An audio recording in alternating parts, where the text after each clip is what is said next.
Merci. Déjà, merci pour l'invitation et de me permettre d'avoir la parole. Avant toute chose, je suis une femme et je vais prendre un exemple avant de répondre à la question. Je vais donner un élément de ma vie personnelle et comme mon mari s'est présenté, il est dans la salle, donc de notre vie personnelle. Et prenez cet exemple comme si je parlais du continent africain. Et je vais être très brève. Je suis maman, donc, et comme beaucoup sur tout le continent, nous sommes des femmes à porter aussi les futures générations avec les hommes. Notre première fille est trisomique. Donc quand elle est née, on pouvait, selon le regard médical, imaginer que ce serait extrêmement difficile pour elle de parler et de faire partie de ce monde. Ça pourrait être le regard qu'on pourrait avoir pour le continent.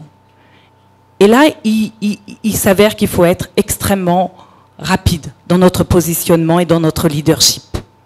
Le leadership, c'est se dire, est-ce que je passe un temps fou à me plaindre de ça, à m'apitoyer sur mon sort, ou à me positionner comme parent pour regarder comment je réponds le plus rapidement possible à ses besoins. C'est-à-dire, son besoin, c'est d'accéder à une éducation, à un positionnement, à savoir parler, à savoir faire partie du monde, à avoir accès à l'éducation. Or, toutes les données au départ montraient que c'était difficilement accessible. Familialement, nous avons fait le choix d'avoir un positionnement éthique et un leadership. Et c'est ça dont l'Afrique a besoin. Le continent, de ce leadership. Oui, on sait ce qui s'est passé. Mais si je passe 10 ans de ma vie à me plaindre de pourquoi cette petite fille est dans ma vie, j'ai 10 ans de sa vie qui est complètement perdue. Et ça, ce sera ma responsabilité de mère et sa responsabilité de père. Donc, tout de suite, de quoi a-t-elle besoin ?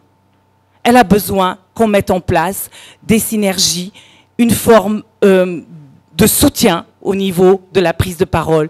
Donc, c'est-à-dire l'orthophonie, elle a besoin qu'on l'accompagne sur la psychomotricité. Je vais être très rapide. Aujourd'hui, Maëlia aura 16 ans au mois de juillet. Elle est ceinture bleue de taekwondo. Elle joue de la batterie. Elle est en 3e avec une aide. Ça, c'est le positionnement que le continent attend de nous, et tout un chacun. Et ça doit être rapide, rapide. Il n'y a pas à se demander qu'est-ce qui s'est passé, pourquoi elle est là. Non, elle est là. Elle est là et elle a besoin de nous. Elle a besoin de nous en tant que parents. Mais le continent, dans chaque pays, dans sa diversité, des points les plus reculés à chaque pays, a besoin de nous. Et ça, c'est notre positionnement tout de suite. Donc, qu'est-ce que je peux faire, moi, aujourd'hui, pour agir tout de suite? Et il s'agit de la vie de quelqu'un et donc dans l'ensemble de la multiplicité des vies de tout un chacun. Maintenant, pour répondre à la question financière, je suis artiste, j'ai un parcours de 25 ans comédienne pour des raisons, ma mère est indienne, mon père est guadeloupéen, pour des raisons que je vais passer, je suis née en France. Pour d'autres raisons, ça fait 11 ans que je vis au Sénégal, tout le temps pour des raisons intimes et familiales. Et j'ai voulu monter des projets. Je suis française, j'aurais pu avoir accès à certains financements. Si moi, Nathalie, je décide donc d'aller frapper aux portes faciles, je n'agirai pas et je ne montrerai pas qu'on peut avoir d'autres ressources financières. Donc, j'ai créé une compagnie qui s'appelle La Lune Nouvelle et j'ai voulu monter des projets artistiques ici, participant à l'employabilité des personnes et des ressources locales. Pour ça, j'ai frappé à la porte. Pourquoi ? Pour leur exemplarité, pour leur humanité. Je suis allée voir 2 personnes qui sont en panel avec moi, qui à ce moment-là étaient chez Open Society, l'OISF. Ce que j'ai rencontré avant toute chose, avant le soutien financier, c'est l'humanité.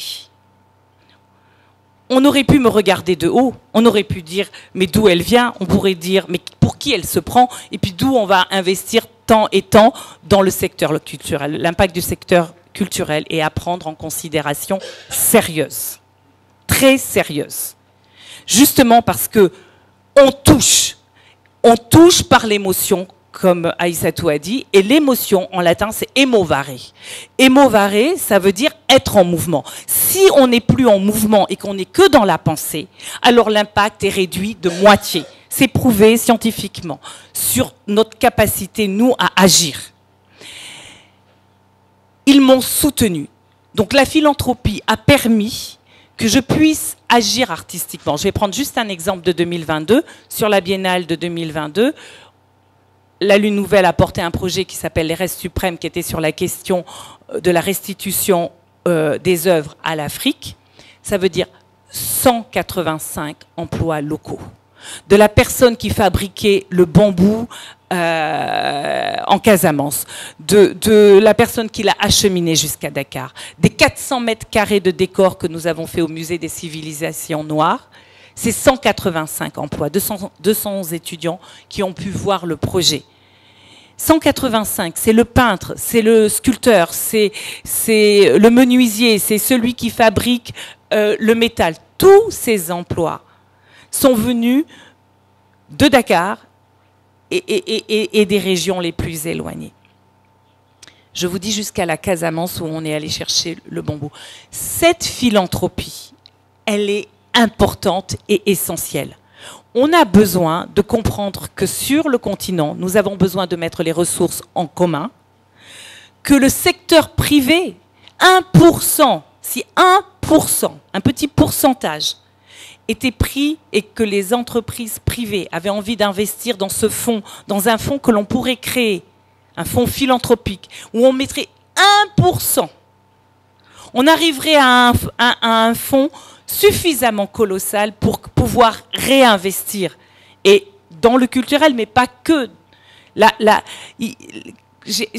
Oui, quand Madame parlait de Mbour, mais il y a des exemplarités de ressources dans les villages. Il y a des gens qui ont des idées extraordinaires parce que dans leur quotidien, ils sont confrontés à des problématiques d'accès à l'eau, d'accès à l'éducation, d'accès à un environnement sanitaire sain.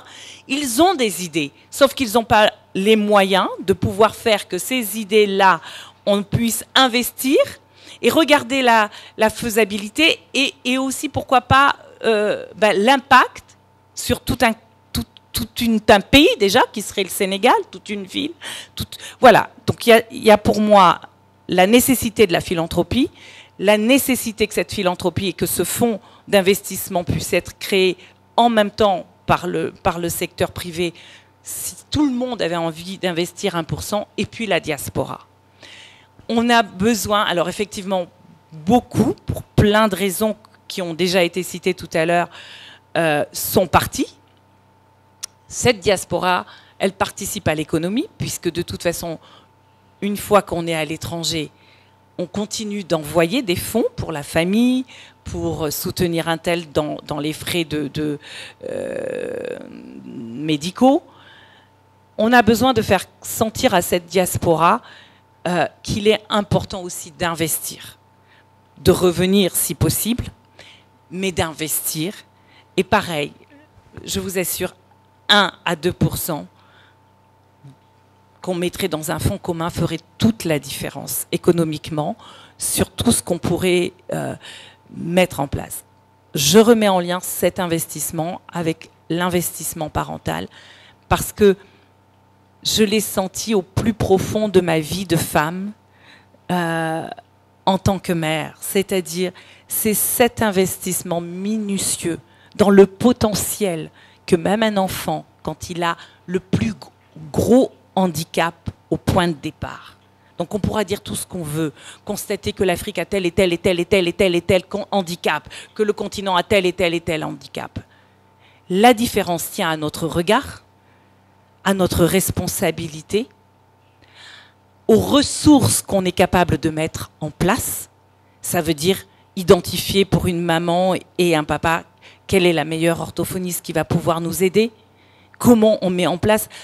Un exemple tout bête, notre fille ne nageait pas, donc elle ne savait pas nager. Puis, à un moment donné, quelqu'un m'a dit, il y a un monsieur sur la plage de Ngor qui un jour est allé aux États-Unis, s'est formé à accompagner les enfants avec un handicap.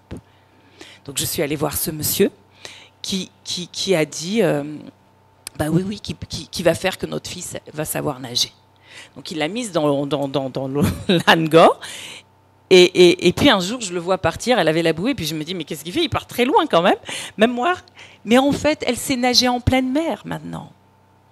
Et ça, c'est parce que, comment on identifie cette ressource de cet homme-là, sur la plage de Ngor, qui prend des cours et qui demande seulement 2500 francs CFA, et qui, avec ça, a fait la différence de toute une vie. Et ça, des ressources comme ça, il y en a partout autour de nous. À nous de les regarder, de savoir les valoriser, de rendre cette communauté, de la bâtir, comme on a bâti une communauté autour de notre fille, pour que sa vie soit juste la plus merveilleuse possible. Parce que qu'est-ce qu'on veut? On regarde le futur. Est-ce que le jour où on ne sera pas là, on veut qu'il y ait une jeune femme adulte, autonome, mature et fière d'être elle-même? Et c'est ce qu'on crée au quotidien. Et je pense que le continent, et je dirais le continent plutôt que l'Afrique, dans chacun des pays et chacune des communautés, c'est ce qu'on a à faire.